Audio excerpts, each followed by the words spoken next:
ॐ स्थापकाय च धर्मस्य सर्वधर्मस्वरूपिणे अवतारवरिष्ठाय रामकृष्णाय ते नमः.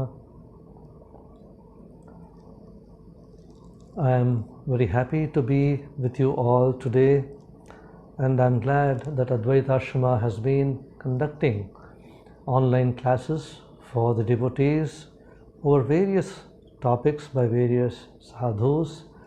I've been seeing the emails, the information that they put up. Wonderful topics are being discussed. I'm sure most of you have benefited from these topics on various spiritual topics. I have chosen as the topic for today how to make God as the center of our personality, how to bring God into our lives. Let us try to ponder about the present situation, how we are, the humanity itself is being faced by this pandemic situation. It is such a big crisis for humanity today. There has been so much advancement, including the medical and science developments, but still man is unable, human being is unable to tackle this small virus which is practically not to be seen. Huge economies, supposed to be advanced countries, are also tottering. There has been an economic slowdown. People have been without jobs. Everybody is under turmoil. There is great physical stress, mental stress, there is tension, and at the same time, the human being is unable to understand why such a mishap, why such a situation could have come. In spite of all the knowledge that we have today, why is it that we are suffering so much? This situation has made us think about the purpose of our life. What is the meaning of life? What do nations achieve through the various programs that they envisage? How does man tackle problems in his daily life? Swami Vivekananda says this world is a moral gymnasium. We have come to this world, we have been born in this world. We go through the various vicissitudes, the various turmoils, troubles in this world. And then, as we pass through all these struggles, what happens to us? Our personality becomes stronger. We become richer within ourselves. Maybe we lose money, but we gain mental strength, we gain emotional strength, we gain spiritual strength. So this is what we need to focus on during these present troubled times. How do we retain our balance? How do we emerge stronger?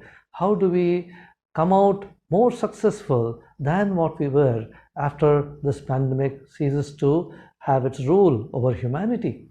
So, as Swami Vivekananda says, each and every effort that we make in our life, each and every situation in our life must make us stronger, bolder, more confident, more capable of tackling the problems that we could be facing in the future. So humanity has passed through various situations. Just imagine the amount of struggle that the human being has undergone from the days of the evolution, from the days of the ape, from where he has moved to such an advanced being. There have been tremendous struggles, there have been so many wars, there have been so many upheavals that have been going on, but still humanity has survived, has come out, and then is trying to succeed, is trying to become better and better. So this is the hope that we have today, that humanity can overcome all troubles and move towards a global being, a person who is more compassionate, more understanding, more human in his approach. So this is the highest ideal that we have for the human being, a person who can encompass the whole world with his love, who can understand the troubles not only of his nation but also of the other nations, respond empathize with them, and reach a level which is on par with the divine, with God, a universal being, a being who knows no frontiers, who is able to relate himself to everybody, irrespective of caste, creed, sex, or race, or color. So, this is the ultimate human being that we want, somebody who can be built on the image of God, who can have the character of a divine being, who can be a deva, who can be a God himself. So this is what Swami Vivekananda also wanted us to achieve. So Vedanta says that infinity, that perfection, that Chaitanya is there in each one of us. That perfection, that capacity to evolve to the ultimate is there within each one of us. Provided we put in the efforts, we try to evolve, we try to bring out that perfection. Swami Vivekananda also says that life is a process by which we manifest this divinity which is there within us. Life is a struggle. Life is a constant struggle to manifest this perfection which is there within us. We already have this perfection. All that we need to do is to put it into practice, see that we manifest this perfection through each and every act of ours, whether it is in the office, whether it is at home, whether it is while working in the garden or while working in the kitchen. So each and every place must become spiritual. Each and every activity, each and every work that we do must be spiritualized. There is no other way for man to liberate himself. If his whole life, his whole thought process, if his whole actions become spiritualized, then man becomes a complete spiritual being, and whatever he does is spiritual, whatever he does is related to God, whatever he does is a process in the manifestation of the perfection which is there within him. So this is how we can bring God into our lives, how we can manifest God in our lives. So the more and more we approach God, the more and more we accept God as the core of our personality, the more and more we accept God as within us, as the center of our personality, the better the human being we can be. So this is what we would like to discuss today on God being the center of our personality. If we study ourselves, if we study the individual, if we look at the humanity, each one of us has a personality, a character, and there is a central theme in our life. Somebody is an artist, somebody is a businessman, somebody is a musician, somebody is a householder, somebody works in a factory. Each one of us has a particular character, a particular temperament, which is conditioned by our upbringing, by our education, by the situation in which we are placed. So each one of us is born with a certain set of tendencies, a certain set of mindset, a certain mindset through which we try to balance our life, we try to lead our life, add some particular habits, give up some particular habits, and then make our life more and more meaningful. We try to make our life more and more meaningful. We are always trying to use the tendencies that we have, use the samskaras that we have, use the thoughts that we can generate in our mind based on the education, based on the circumstances, based on what we learn, and then update ourselves. We are constantly updating ourselves. Unless we update ourselves, unless we refresh ourselves, unless we can become a better and better individual, we start stagnating. We lose our ground. Nobody accepts us. We cannot be a successful being. So it is very important that we have a particular goal, a particular idea regarding our life, what we need to achieve in life, what we want in life, what is it that we value most in life. So each one of us should decide what is it that is most valuable in my life. For a businessman, it could be his business, trying to enhance his enterprise, enhance his business concern, see that he is able to make more profit. So if for a scientist, it is something related to his research. He is absorbed in his research, in his discoveries, and that is the central theme of his life. So an miser. For him, money is all that he bothers about. How much he has saved, how much he can make more, how he can use his money lesser and lesser and see that he can make more and more profit. So an egotist person, a person who is full of ego, is always bothered about himself. A politician is bothered about the politics, the maneuvers that he needs to do in order to become a successful politician. So each one of us has a core personality, a core being, which is conditioned by the situations around us. But apart from this, there is what is called as me, I, which is the core of my personality, which is beyond all these bodily conditioning, mental conditioning, or the intellectual conditioning. That is the core of my personality, which is beyond this body, mind, intellect, or the ego or the ahankara. So I need to understand the core of my personality. I need to identify myself with the self, with the Antaratman, the Jivatman, which is there within me, which is of pure Satchidananda, so that I can draw strength from this. I can draw strength from this Chaitanya, this source of infinite power which is there within me. This Chaitanya, this Satchidananda which is there within me is infinite, has all the capacity to help me through the vicissitudes of life, through the dangers that I can face in life.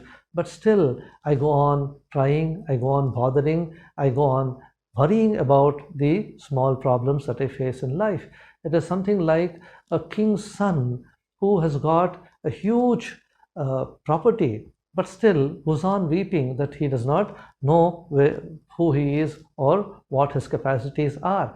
It is like this: we have forgotten our divine nature, we have forgotten our kingly nature, the infinite capacities that are there within us, and we grow on groping in darkness. So let us all stand united, let us work together in order to overcome the difficulties that we are facing in life today, and thereby become a better individual. So let us look at what is the core of our personality, how to bring in God within our beings so that we can hold on to God. You see, Sri Ramakrishna would give a beautiful example. In the rural areas, in the villages, they used to grind grains, they used to grind wheat and other grains by using a pestle, and by having the grains ground by two rocks which move in a circular fashion. So there is a peg which is held and rotated so that the grain in between the two stone slabs gets crushed to become powder, to become flour.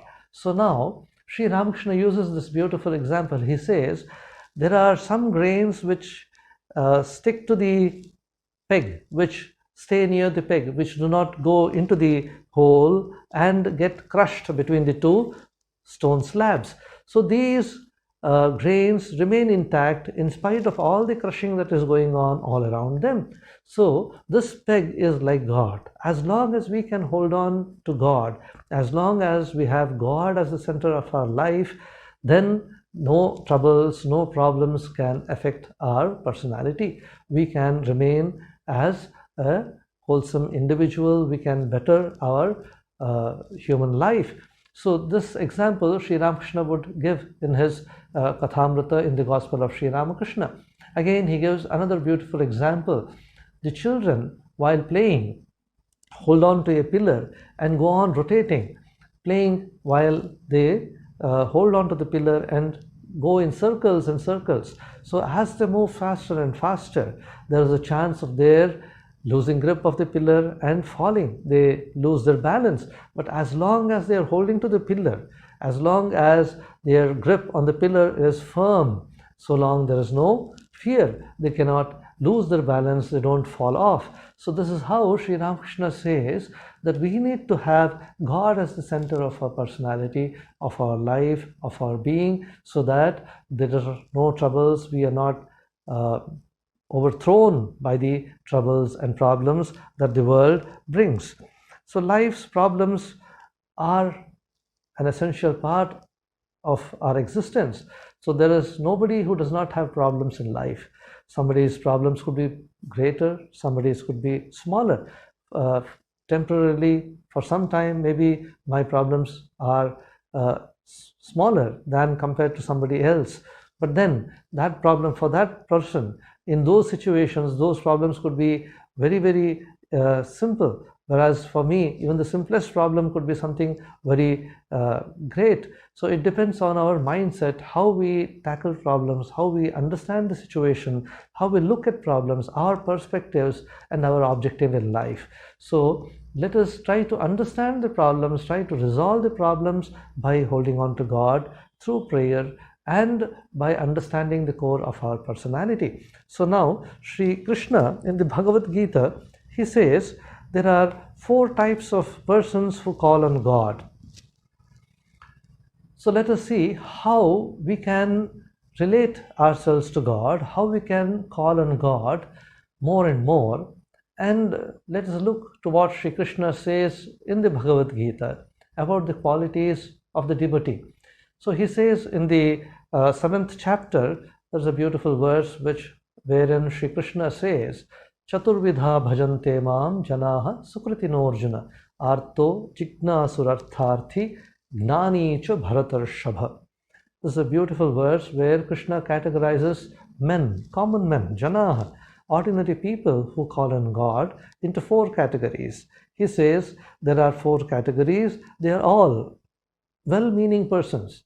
Sukritino Arjuna, they are all good-natured persons who have good intentions, who want to call on God, who are devoted to God, and they somehow try to link themselves to God. So these 4 people, as Sri Krishna mentions, are Artha, the distressed, the troubled person. First is the Artha, one who is troubled by the various problems in life, one who feels helpless and turns towards God, seeking refuge, seeking help. He knows that God is a higher power, that God can help him overcome the problems, and so he takes refuge in God. He turns to God, prays to him, and then looks up to God to help him in the daily struggles. So that is the Artha, one who is distressed. The second is Jignasu. He is a person who has started on the spiritual path, who has a fair, good understanding about God, about his divine nature, and who wants to know more, who is curious, who is trying to find out the existence of God, who is still confused, who is not very much certain that God exists, that God can be seen, and so he is always inquiring, trying to find out the truth. He wants to know more and more. He is curious. So this is the stage through which all of us pass.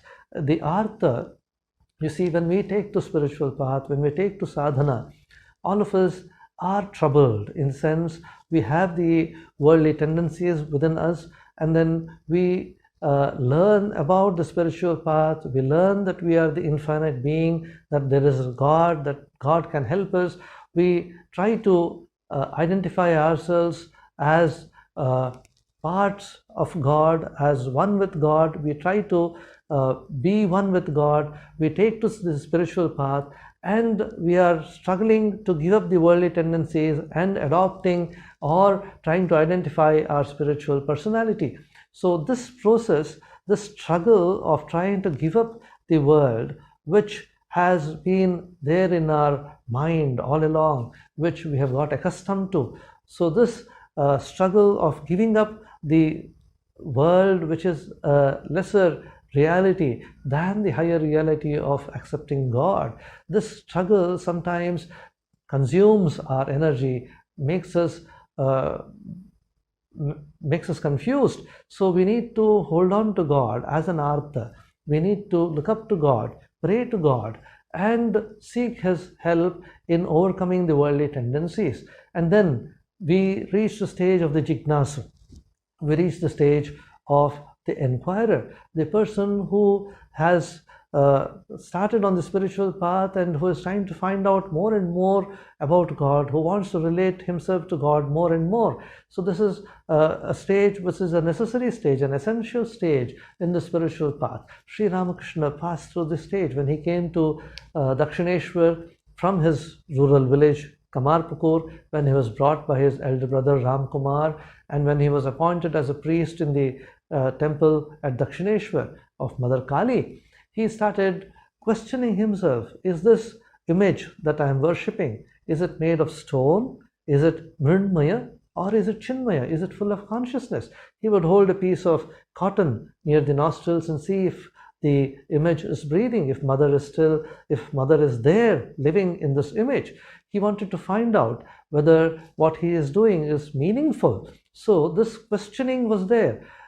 He was trying to find out truth for himself. So similarly, Narendranath, when he started coming to Sri Ramakrishna, he was always questioning, asking questions to Sri Ramakrishna. He wanted to test Sri Ramakrishna. He asked Sri Ramakrishna, have you seen God? And then Sri Ramakrishna was not there in his room one day, and Naren put a piece of coin, put a piece of metal under his bed, because he had heard that Sri Ramakrishna cannot touch metal. And Sri Ramakrishna comes back to his room and tries to sit on his bed and then jumps up as if he has been bitten by a scorpion. So Naren was trying to test Sri Ramakrishna, trying to know the truth for himself. There is another beautiful incident that comes in the life of Swami Vivekananda. After coming back from the West, after all these years of being in the company of Sri Ramakrishna, after becoming a famous person, after coming back from the West, when he came to when he was in Belur Math, when he had established the relics of Sri Ramakrishna, the sacred relics of Sri Ramakrishna in the shrine at the Belur Math, and then Sri Ramakrishna had assured him that wherever you keep the relics, I shall be present there. I shall bless the devotees being present there. So Swami Vivekananda suddenly developed a doubt one day whether Sri Ramakrishna lives in these relics. So he wanted to test. He said, if these relics, he told the relics, he told Sri Ramakrishna in the relics, if you are true in these relics, then let the Prince of Gwalior, who has come to Calcutta on some errand, let him come and see me. And then he forgot about it. After telling this to Sri Ramakrishna, he forgot about this during the course of his daily routine, and then the next day he happened to go to Calcutta on some errand, and the Prince of Gwalior happened to be passing by that road, and then suddenly he remembered, yes, Swami Vivekananda stays in this place in Belur Math, he has started this, so why don't I go and see him? He sent word through somebody that he has come and would like to meet Swami Vivekananda. And then the messenger came in and then inquired and found that Swami Vivekananda had gone to Calcutta on some work. So he went and reported, and then the Maharaja left a word saying that he had come, and so this should be informed to Swami Vivekananda. And when Swami Vivekananda came back in the evening after finishing all his work, he was surprised to find that the Maharaja has left a message that the Maharaja had come. So he immediately rushed to the shrine and then started weeping. Sri Ramakrishna, he started telling Sri Ramakrishna, you are true, you are true. This is completely my mistake that I doubted you. So this is the stage of the jignasu, the stage of the questioner, inquirer, who is not certain that God is true, God can be seen. So this is the stage that the sadhaka passes through.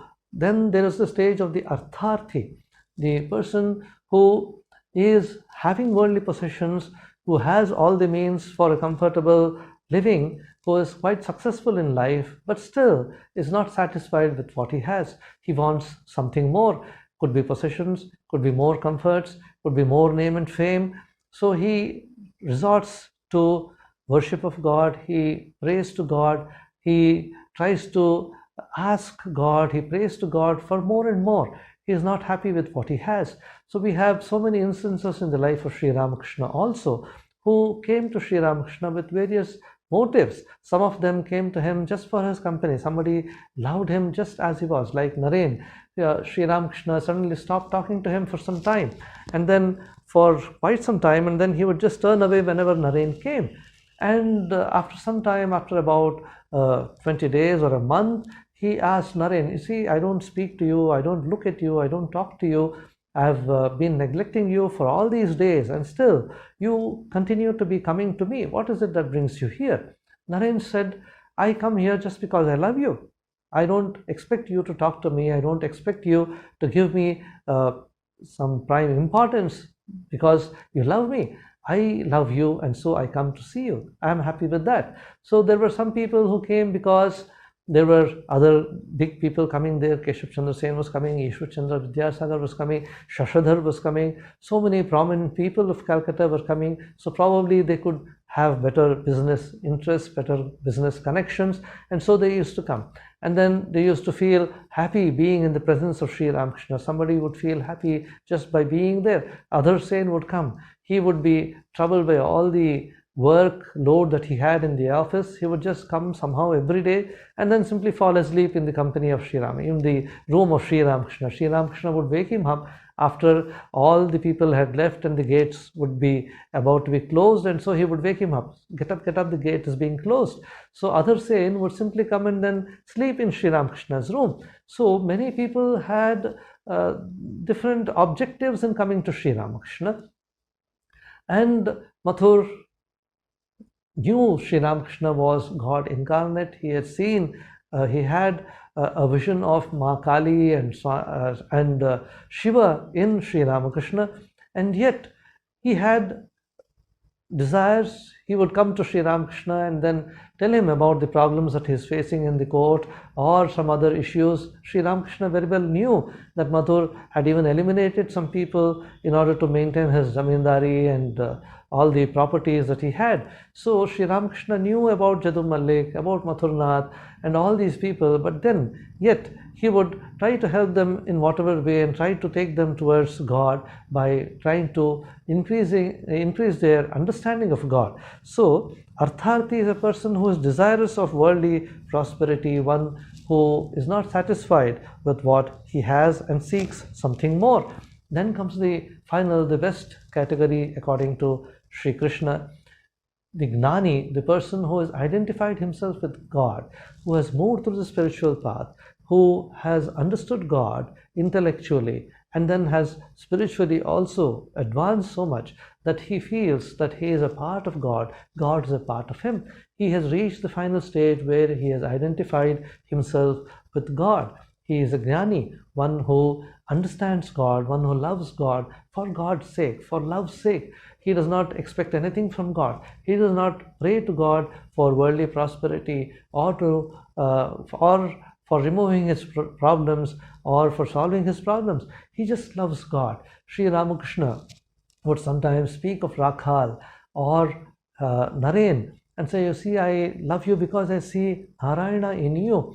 And then he would speak so highly of them because he felt so identified with them. He had no feeling of separation between himself and Rakhal or Naren. So, as Bhagavan Shri Krishna says in the Bhagavad Gita in the same chapter, Gnani tu Atmaiva Matam. I consider the Gnani, I consider this person who has identified himself with God as one with me. I don't see any difference between me and him. So this is the final stage where the sadhaka reaches a conviction born of experience, born of anubhuti, born of an intimate experience of God. So this is the final stage according to Bhagavan Shri Krishna. So these four categories are there where we seek help from God, we try to understand God, we move towards God, and then also want to know more about God and then seek his help for everything. There are some people who seek God's help for every small thing, every small problem that they encounter in life. There's absolutely surrendered to God. They have no other option, but then they think of God for every small thing. That is one type of devotee. Like Girish Chandra Ghosh, who said, I cannot even think of taking the name of the Lord in the morning or in the evening. Sri Ramakrishna said, can you take the name of God? Can you call on me in the morning and in the evening? Girish Chandra Ghosh said, I don't know in what condition I'll be. I could be drunk in the morning or in the evening. I don't know in which situation I'll be. So how can I assure you that I'll take the name of God? So then Sri Ramakrishna said, all right, you surrender to me. Give your bakalma, give your power of attorney to me, and I'll take care of you. So Sri Girish, later on, he realized how he has become completely dependent on God. There was nothing that he could do without thinking of God. His whole being was consumed by godly presence. So this is one type of devotee who is completely dependent on God. Like Sri Ramkrishna would say, you see, like the dry leaf which gets carried away by the wind, wherever the wind takes it. So such is the dependence on God that they have absolutely given up their ego, their individual personalities. Their individuality is completely lost in God consciousness. So there is a beautiful example that is told about losing our individualities. So there was a drop of water. This drop of water, rain drop, was falling towards the ocean, and then as it started coming down, it looked at the other raindrops which were getting merged in the ocean, and then it suddenly got a fright. It was afraid that it's going to lose its individual existence of being a raindrop, of a water drop, once it merges within the ocean. And then it started worrying, it started thinking, oh, I'm going to lose myself, I'm going to get lost in this huge ocean, this mass of water. So then it started worrying, but the ocean told it, see, by losing the small water drop existence, this individuality of a raindrop, you gain the vast infinite existence of the ocean. You become one with the ocean. You lose your small puny individuality, but then you gain something which is illimitable, which is infinite, which is vast, like the ocean. So this is what we need to understand. There's a beautiful incident in the life of Swami Vivekananda. So once he was talking about this realization of God and realization of the perfection that is there already within us, the self-realization in the West, while he was addressing one of the audiences, one lady from the audience stood up and then said, Swamiji, what you are teaching, Swami, what you are speaking about is hypnotization. You are trying to hypnotize us into believing that we are Shiva, that we are the infinite existence. So this is a type of conceit, a mental hypnotization that you are teaching us. Swami Vivekananda laughed and said, yes, I am trying to dehypnotize you. What I am teaching you is not hypnotization. I am trying to dehypnotize you from the hypnosis that you already have, that you are a limited being belonging to a particular religion, particular country, particular caste, particular sex. All these fetters which you have bound yourself, I am trying to cut it off. I am trying to make you free. So this is what Swami Vivekananda has instructed, and that is what the Gnani does. He tries to identify himself with the infinite, with God as he is. So this is what Shri Krishna says. So he says, Arto jignasurartharthi gnani cha bharatarshava chaturvidha bhajante mam jana sukritino arjuna. And then he says the qualities of a devotee. While speaking about the qualities of the devotee in the 10th chapter, he says, who is a devotee? He says, Macchitta madgata pranaha. So he whose thoughts are centered around me, Macchitta, who is intellectually, emotionally attached to me, whose thoughts revolve around God, who is always concerned about thinking about God. His life is so centered in God that all his thoughts are connected to God. As Sri Ramakrishna's life, we see in Sri Ramakrishna's life how there was nothing but God in his life. All that he spoke was about spiritual life, about the having the vision of God.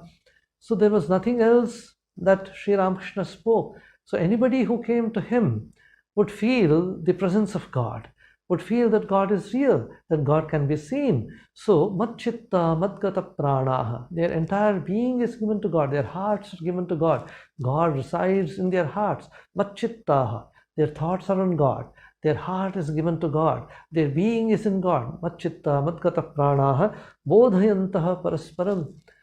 So they talk about God amongst themselves. When two devotees meet, they don't talk about politics, they don't talk about the other problems that are there in the newspapers or in the media, but they start talking about God. You see, this is how I have read in this book. This is what the scripture says. What do you understand about this? Sri Ramakrishna would go to various people in Calcutta. He would come traveling all the way from Dakshineshwar, trying to arrange for some carriage. Somebody would get a carriage for him. Somehow he would manage.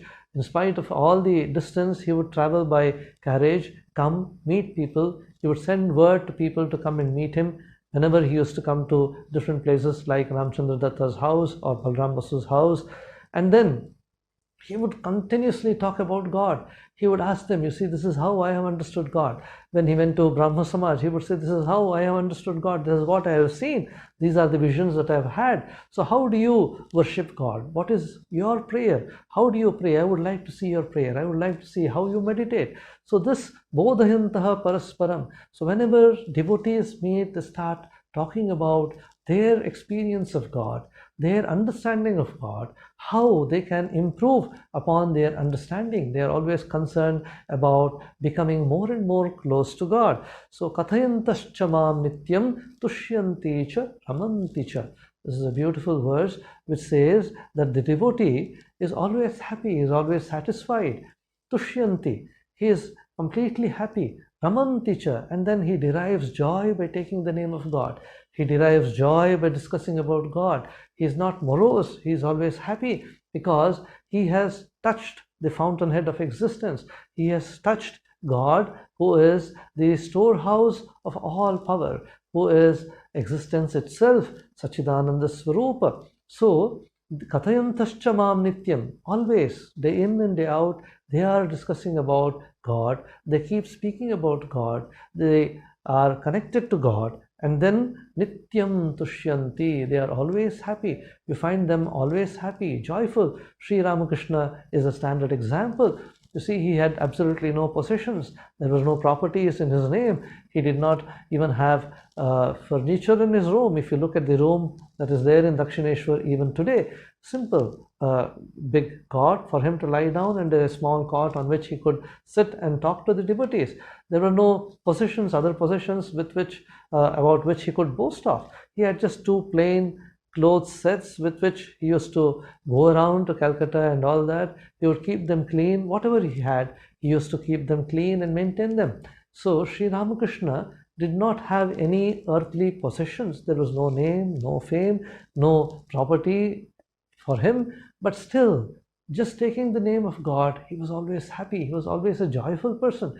People would always find him joyful, always blissful.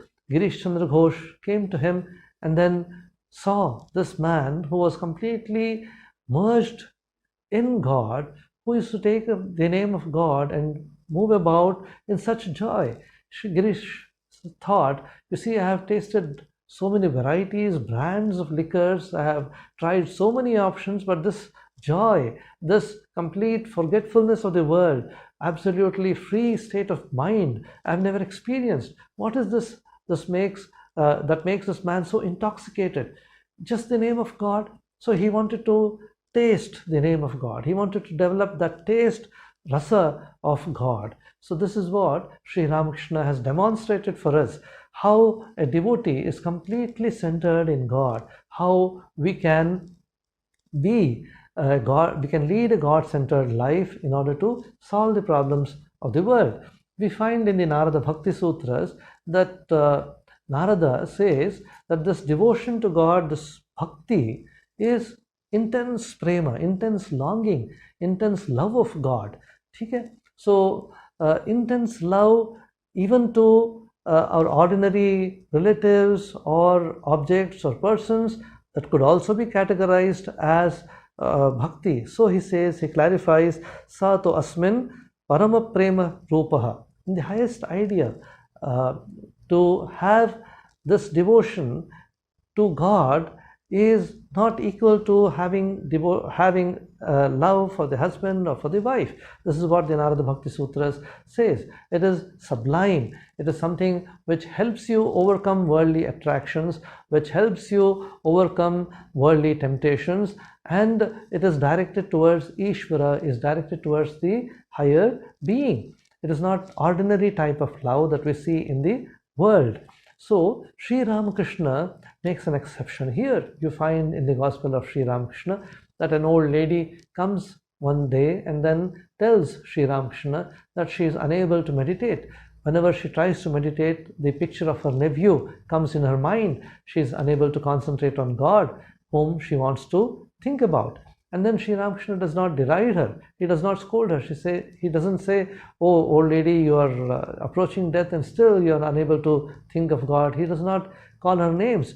He is supportive. He says, "Oh yes, that's wonderful. If your nephew's image is coming to your mind, why don't you think of your nephew itself as baby Krishna?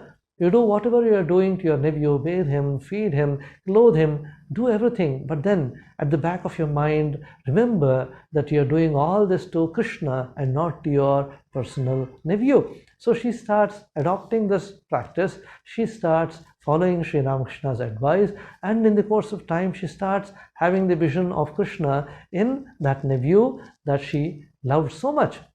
So this ordinary love, Sri Ramakrishna shows us how this can be channelized, how this can be redirected towards God, so that we can connect ourselves to God by using these human emotions, these very human emotions through which we pass our life, which we experience in our daily life. If we can convert it towards God, if we can redirect it towards God, channelize it towards God, if we can redirect this emotions and make our entire being in God, to have God as the center of our being, then we can become equally good devotees. This is the assurance that Sri Ramakrishna gives. So in the Bhagavata, there are some beautiful verses which say the gopis loved Krishna, the cowherd Krishna. They loved him so much that they could not stand getting separated from him. But at the same time, they knew that he is not the ordinary cowherd Krishna that they are thinking of. There is a higher aspect to this personality, that he is the Ishvara who is controlling this entire universe. Na khalo gopika nandano bhavan. You are not that simple Nanda's son, one who looks after the cows, the cowherd boy. Akhila dehinam antaratmadrik. You are the indweller, antaratma. You are the indweller and the drashta, the person who sees everything in all the beings. You are the indwelling jiva in all the beings. So they knew the higher aspect of God. So once we know the higher aspect of God, once we know the Ishvara aspect of the human person, this is what Swami Vivekananda also says. He says, Shivagnane Jiva Seva. You are not supposed to go and help somebody or give alms to somebody, do dana or whatever it is. But at the same time, do not look at the person as a beggar, as a rogi, as somebody who is in distress. Try to look upon him as Shiva, who has come to accept worship from you in that form. So this is what Swami Vivekananda has combined Vedanta and Bhakti and all this by giving us this practical Vedanta. So when we are able to overcome all these human limitations of seeing a person as belonging to a particular caste, particular creed, or a particular religion, if we can see the divine element in each individual, if we can look upon each individual as a manifestation of God, as God approaching us to help us worship Him. So that is the highest practical Vedanta, that is the highest practical religion that Swami Vivekananda has given us in this modern age. So in the Govinda Damodara Stotra, the poet says, the best way in which we can achieve this bhakti is bhajasva mantram bhavabandha muktyai. jihve rasagne sulabham manogdam. The poet says, Bhajasva mantram, take the name of the Lord that you have been blessed with by your Guru. The Guru has given you the easiest way to approach God, a direct connection to God through the mantra, through the Ishta mantra, through the blessed mantra that he has given to you at the time of Diksha. In fact, Swami Tapasyananji says that this mantra, that the Ishta mantra that is given at the time of Diksha, is nothing but the Ishtadevata in condensed form. It is Ishtadevata himself who has been placed by the Guru in your heart so that you realize your identity with the Antaratman, with the God who resides in your heart. As Sri Ramakrishna says, God resides in the heart of the devotee. It is the parlor of God. Whenever God needs rest, he comes to stay in the heart of the devotee. So the Guru establishes the Ishtadevata in the heart of the devotee. So Bhajasva mantram, take the name of God, take the mantra that you have been bestowed with, blessed with, repeat the mantra sincerely. Bhajasva mantram bhava bandha muktyai. What happens if you repeat the mantram? The worldly troubles, the worldly bondage, you will be freed from the worldly bondage. Bhava bandha muktyai. In order to get liberated from the bondages of the world, of the samsara, take the name of the Lord. Jihve rasagne sulabham manognam. It is easy. The name is not so difficult. Taking the name of Rama, taking the name of Krishna, taking the name of Ramakrishna, taking the name of Shiva is not difficult. We spend all our time in worrying about the world, in mastering knowledge, so many things we try to master, but this name of God is so easy and then so pleasing to the ears also, manognam, which can captivate us, which can engross us. Jihve rasagne. There is joy in this name, there is rasa in this name. So, O tongue, so use your tongue to utter this beautiful name of God, this delicious name of God. So, Dvaipayana Dvai Munibihi Prajaptam Govinda Damodhara Madhaveti. So, Govinda Damodhara Madhaveti, uttering the name of Govinda Damodhara Madhava, great saints like Dvaipayana and others have already achieved success. Prajaptam, they have repeated this name, they have done japa of these names for so many years and years and achieved success. They have seen God by repeating this name. They have been leading blissful lives. They had lived blissful lives by taking the name of God. So similarly, you also can achieve this success by taking the name of God. Sri Ramakrishna would also say, you see, Ram Prasad had the vision of God. Kamalakanta had the vision of God. So why don't I get the vision of God? There is a beautiful incident in the Vachanamrit, in the Gospel, that happens. A Brahmin devotee asks Sri Ramakrishna, is it possible to be able to see God? Can we see God in spite of not being born as a Brahmin? He is a Brahmin, and then he asks, is it possible to have the vision of God if we are not born as a Brahmin? Sri Ramakrishna says, yes, why not? There is Shabari, there are Jabala, so many others who are not born as a Brahmin. So they have all been able to realize God. It is certainly possible if God is gracious, if we can hold on to God, if we pray to God, it is certainly possible to find Him, to know Him. And then the Brahmin again asks, is it possible to find God in one life? Can we reach God within this very life? Or do we need to take thousands of births to go to God? Sri Ramakrishna says, yes, in this very life it is possible to realize God. If God is gracious, if we can call on Him sincerely, if we can pray to God, if we can pray to Him again and again, asking for Him to liberate us, why don't we shall certainly be able to see God. God is infinite, God is infinitely gracious. So it is possible to have the vision of God in this very life. So here in the Stotra, Sukhavasane Tvidameva Saram, Dukkhavasane Tvidameva Geyam, Dehavasane Tvidameva Japyam, Govinda Damodara Madhaveti.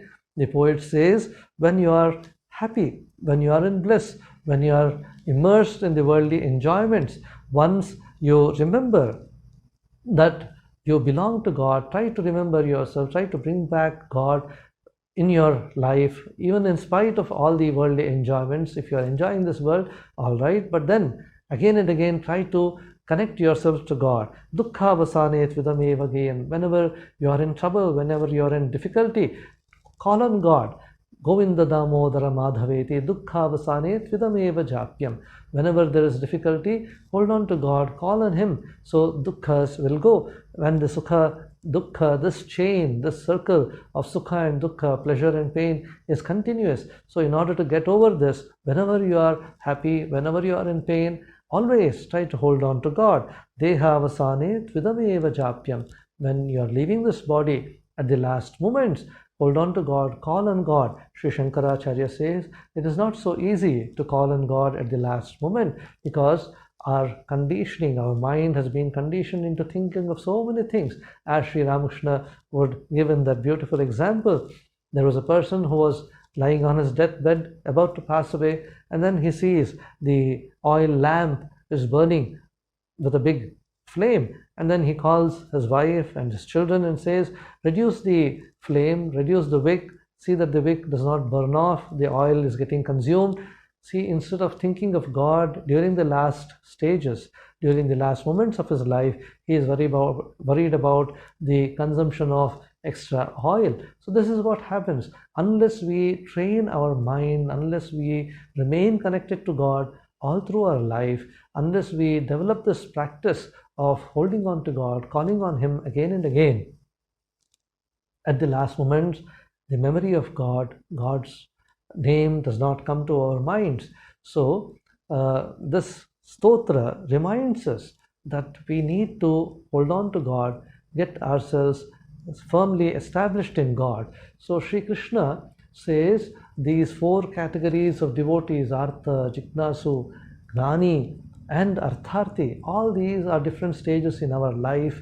We need to understand our personalities, make God the center of our personalities, and to devote more and more time towards our spiritual sadhana. So in these troubled times, in these pandemic times, when humanity is struggling to find stable ground, stable health, when there is so much of turmoil, joblessness and other things going on, this is a testing time. In fact, it is at such times that the mettle of the individual is tested. How much concern we are able to show to others, how much we are able to help others in greater distress than us.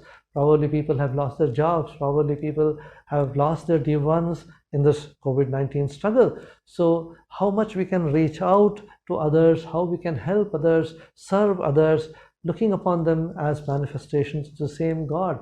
It is this world is God's world. It is a Leela of God. So let us engage ourselves in this world with joy, at the same time knowing that this world is suffused with God. God is the center of this personality, of our personality. God is there within me and without me. He is there in each and every individual. And so let us look upon others also with respect. Let us love others also as manifestations of the same God, and forget the daily worries that trouble us. Let us overcome all these worries, all these troubles by holding on to God, calling on Him repeatedly with the blessed mantra or the name of God that has been bestowed upon us. So let us all pray, let us all stand together and pray. Sarve bhavantu sukhinah, sarve santu niramayah, sarve bhadrani pashyantu, ma kaschit dukkha bhak bhavet. Let there be no misery in this world. Let us all remain united. Let everybody be happy and peaceful. Om Shanti Shanti Shanti. Harihi Om Tat.